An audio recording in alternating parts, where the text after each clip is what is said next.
Hi friends, it's Tori again with another devotion. So today I was reading in a devotion from Beth Moore. It's called Portraits of Devotion, and something that I read just kind of really struck home with me. So let me read a little bit to you, and then I'll tell you what hit me a little bit. So this is about David, and when Saul was anointing David to become the new king of Israel. So God had led him to Jesse and went through all of his sons, and then they came finally to David, and David's the one he anointed. And here's what Beth Moore had to say. David's occupation made him a candidate for kingship. So remember, he was out in the fields watching the sheep when Samuel first came there and went through all of the sons to find the one that God wanted him to anoint. Do you find God's activity as fascinating as I do? We might be tempted to go overboard and believe only his grace matters, that we are the hole in the proverbial donut. Of David, we might think, God called him in spite of the fact that he was a common shepherd. The facts prove otherwise. God was working in David's life from the beginning. David received invaluable experience in the process of keeping sheep. Psalm 78, 70 through 72 states, "He chose David, his servant, and took him from the sheep pens. From tending the sheep, he brought him to be the shepherd of his people Jacob, of Israel, his inheritance. And David shepherded them with integrity of heart. With skillful hands, he led them."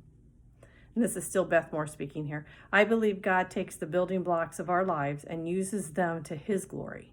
Never assume that to follow him means to throw away who he made us or made you to be. Few things seem less spiritual than keeping a bunch of smelly sheep, yet God used David's skills for eternal purposes. And so what hit me there was the part about never assuming that to follow God means we have to give up or throw away who he made us to be. He made us the way we are because he wants to use us the way we are.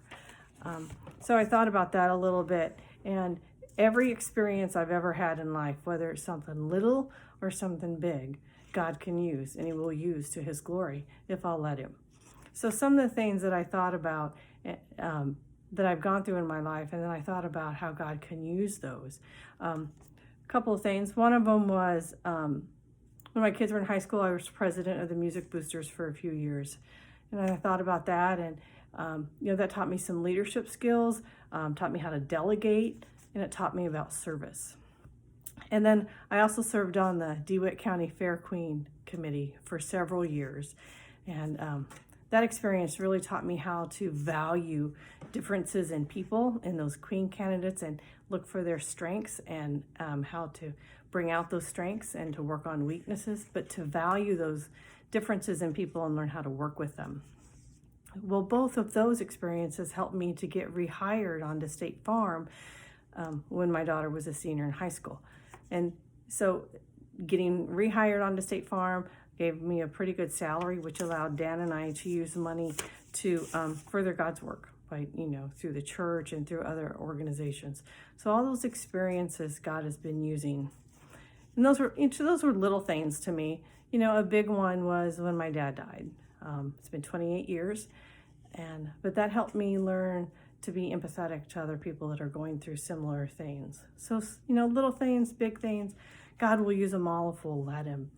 So think about what the experiences you've had. They're not minor in God's eyes. Everything you go through, taking care of your kids, whatever it might be, working on this committee, serving this way in church, whatever you're learning at your work, those skills, all of those God can use to impact his kingdom.